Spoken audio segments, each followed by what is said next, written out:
دیں گے اور آئیں گے تمہارے بعد، سب کے بعد.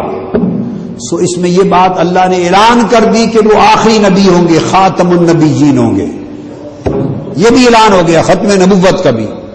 آپ کہیں گے وہ کہاں ختم نبوت کا اعلان ہوا؟ وہ فرمایا اذ اخذ اللہ میثاق النبیین، جب اللہ نے سارے نبیوں سے خطاب کیا کہ تم سارے کے سارے نبی آ چکے ہوگے، ثم جاءکم، پھر تم سب کے بعد تصدیق کرنے والا رسول آئے گا، تو ثابت اعلان کر دیا کہ نبی صرف وہ ہوں گے جو مصطفیٰ سے پہلے آ چکے ہوں گے، جو آمد مصطفیٰ سے پہلے مبعوث ہو چکے ہوں گے، صرف وہ نبی ہوں گے. اور جو کوئی بستہ اٹھا کر مصطفیٰ کے بعد آ کر نبوت کا اعلان کرتا پھرتا ہوگا وہ بے ایمان ڈھونگی ہوگا، وہ ڈھونگی ہوگا. اس لیے کہ نبی وہ ہیں جو ثم جاءکم رسول مصدق سے پہلے آ چکے، چونکہ سب کے بعد آ کر حضور نے تصدیق کر دی، اور جب تصدیق کر دی ان کی مہروں پر مہر تصدیق لگ گئی. اب اس کے بعد جو آ کے اعلان کرے تو اب تو تصدیق ہی نہیں ہے.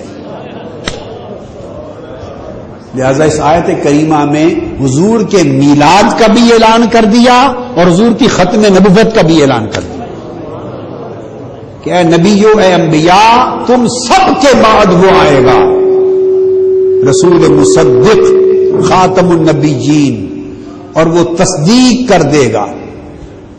وہ یصدق نبوت کل نبی ورسالت کل رسول ولا نبی بعدہ ولا رسول بعدہ ولا تصدیق بعدہ. سمجھ آ گئی بات کی؟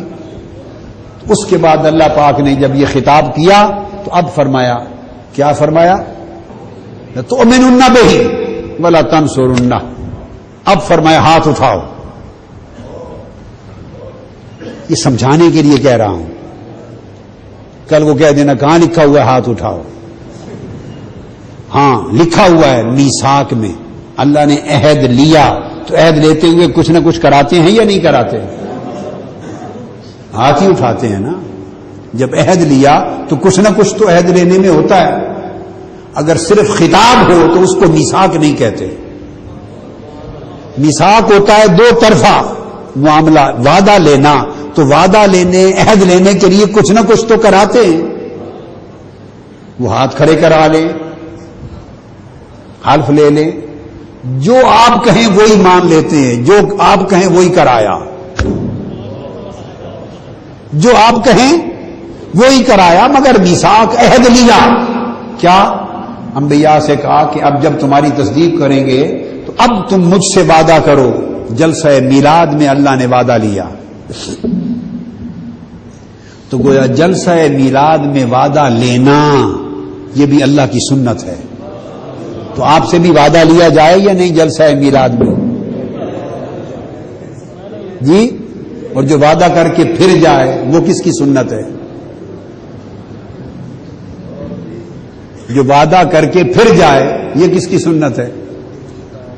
یہ سنت سیئہ ہے. کس کی سنت ہے؟ اچھی نہیں ہے نا. تو مومن کی سنت کیا ہے؟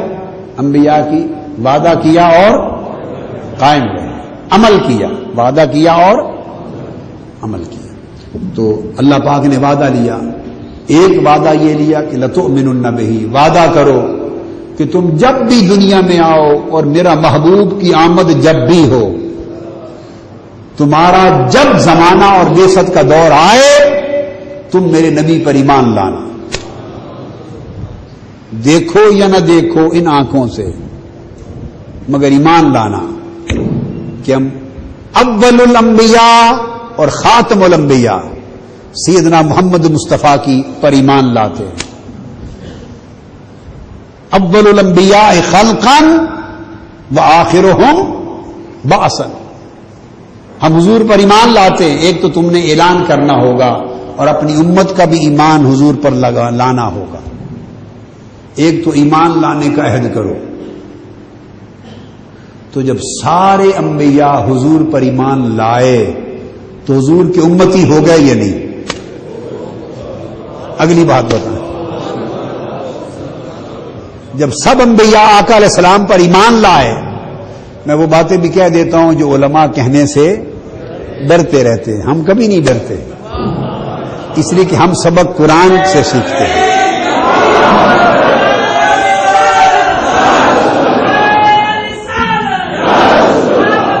وہ یہ ڈرتے رہتے ہیں کہ انبیاء کو حضور کو امتی کہہ دیا تو پتہ نہیں معاذ اللہ کوئی عقیدے میں گڑبڑ نہ ہو جائے. اللہ نے بنا دیا ہے، اب آپ کہو نہ کہو اس سے کیا فرق پڑتا ہے؟ اللہ نے بنا دیا ان کو امتی. جو جس پر ایمان لائے، ایمان لانے والا اس نبی کا امتی ہوتا ہے یا نہیں؟ جی اب حضور کی امتی کیسے بنے؟ بولیے. ہاتھ ملایا ہے، مصافحہ کا شرف نصیب ہوا ہے، آنکھوں سے دیدار کیا ہے، حضور کا خطاب سنا ہے، آقا کی مجلس میں بیٹھے ہیں. ہم نے کیا کیا ہے؟ 22 پھیروں میں پیدا ہوئے اور جھولن وال میں آ گئے. ہم امتی کیسے بن گئے؟ ساری عمر مدینہ ہی نہیں دیکھا. اگر کسی نے وہ کہتا میں بھی امتی ہوں. اچھا اس سے آگے چلتا ہوں.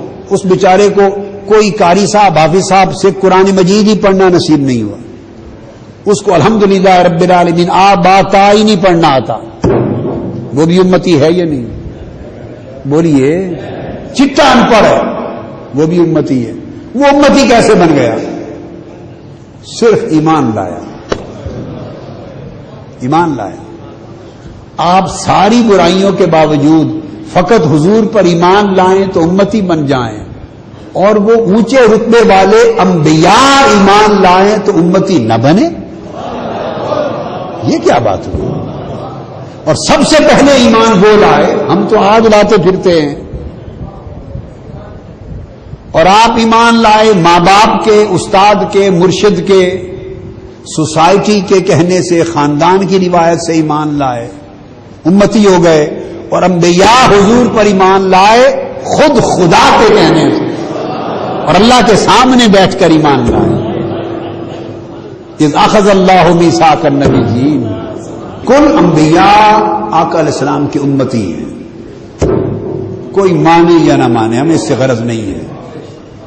اللہ بتا رہا ہے سب امتی ہو گئے.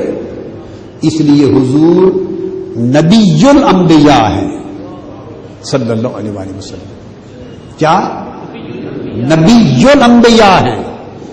چونکہ نبی جو سب نبیوں کے نبی ہیں، اس لیے لازم ہوا اس آیت کریمہ سے کہ جو جو جو کچھ سب نبیوں کو ملا وہ تنہا مصطفیٰ کے اندر بھی ہو. جو سب نبیوں کو ملا وہ سب مصطفیٰ میں ہو. اس لیے کہ یہ کیسے ہوا کہ امتی کے پاس ہو اور نبی کے پاس نہ ہو؟ ہر نبی اللہ سے کیا ہوا وعدہ نبھاتا تھا. تو حضور مذکور ہو گئے کہ نہیں؟ حضور مذکور آدم بھی ہو گئے، مذکور نوح بھی ہو گئے، مذکور ابراہیم بھی ہو گئے. ہر کوئی حضور کا ذکر کرتا رہا یا نہیں؟ تو ارے جس کا ہر وقت ذکر ہو اس سے بہتر بھی کوئی موجود ہوتا ہے؟ تو حضور ہر زمانے میں مذکور تھے، سو ہر زمانے میں موجود تھے. یہ ان سے وعدہ لے لیا، ایمان بھی لانا، مدد بھی کرنا. تو یہ دوسرا ذکر میلاد مصطفیٰ ہوا قرآن میں. اور پھر اللہ پاک نے وعدہ لے کر آگے کیا فرمایا؟ قالا اقررتم، چھوڑا نہیں ہے اس نے انبیاء کی روحوں کو. حالانکہ عام لوگ تو نہیں تھے، لوریے تو نہیں تھے، اور نہ پاکستانی قوم کی روحیں اگر ہوتی تو چلو ضرورت تھی ان کو پکا کر لو، پاکستانی قوم ہے جی. تو وہ تو اقوام عالم میں سے کوئی نہ تھا، وہ تو فقط ارواح انبیاء تھی. تو اتنی بات کافی نہیں تھی؟ بولیے. مگر جلسہ میلاد مصطفیٰ تھا. تو ساری بات کر کے پھر فرمایا اقررتم واخذتم علی ذالکم اصری. اللہ نے پوچھا کیا جو کچھ میں نے تمہیں کہا اور تم سے وعدہ لیا پھر بتاؤ اقرار کرتے ہو؟ تو جب پوچھا جائے اقررتم کیا اقرار کرتے ہو تو جواب میں کیا کہا جاتا ہے؟ اونچا کہو نا, اونچا بولو. ایسا اقرار ہوتا ہے؟ اقرار کرو اونچا. جی ہاں اونچا بولو. اقرار سب انبیاء سے اللہ پاک نے اس طرح پھر اقرار کروایا. شکل یہ نہیں ہوگی, شکل وہی بہتر جانے جو اس کی شان کے لائق تھی اور جو ارواح انبیاء کے اس اجتماع کی شان کے لائق تھی. میں تو تمثیلاً آپ کو سمجھانے کے لیے کر رہا ہوں, اور تمثیل سے سمجھانا بھی اللہ کی سنت ہے. اللہ پاک نے فرمایا کہ میں تو مچھر کی مثال بھی دینی پڑے نا بات سمجھانے کے لیے تو وہ بھی دے دیتا ہوں. کیا مچھر کی بھی مثال دے کے سمجھانا پڑے تو وہ بھی دے دیتا ہوں, اس لیے مثالیں دے کے سمجھا رہا ہوں. تو اللہ رب العزت نے اقرار لے لیا اور پھر فرمایا اخذتم علی ذالکم اصری, کیا اقرار کرتے ہو؟ اور پھر فرمایا کہ جو وعدہ میں نے تم سے لیا ہے اس کو پکے طریقے سے پکڑتے ہو؟ پھر پوچھا. بتائیے کوئی بے اعتباری تھی؟ بولیے. نہیں, تاکید پر تاکید, تاکید پر تاکید, تاکید پر تاکید. یہ سب کچھ کیوں ہو رہی ہے؟ ہر تاکید سے شان مصطفیٰ بلند ہو رہی ہے. کتنی تاکیدیں ہو رہی ہیں, تاکید در تاکید, تاکید در تاکید, ہر تاکید سے رفعت شان مصطفیٰ ہو رہی ہے. اعتبار کامل ہے, اعتماد کامل ہے, مگر جتنی تاکیدیں لی جا رہی ہیں بار بار اس سے حضور کی شان بلند ہوتی جا رہی ہے. آپ ہم سے لوگ بعض اوقات کہتے ہیں کہ اتنی حضور کی شانیں بیان کرتے رہتے ہیں, ہر بات میں حضور کی شان اور بڑھاتے رہتے ہو. بھئی کیا کریں, ہم کیا بڑھاتے ہیں؟ رب سے پوچھو, وہی بڑھائے جا رہا ہے. پہلے کہتا ہے اذا اخذ میثاق النبیین, پہلے کہتا ہے میثاق دو, وعدہ کرو. پھر کہتا ہے ایمان لانا, اور ایمان لانے کو بھی کہتا ہے لتؤمنن,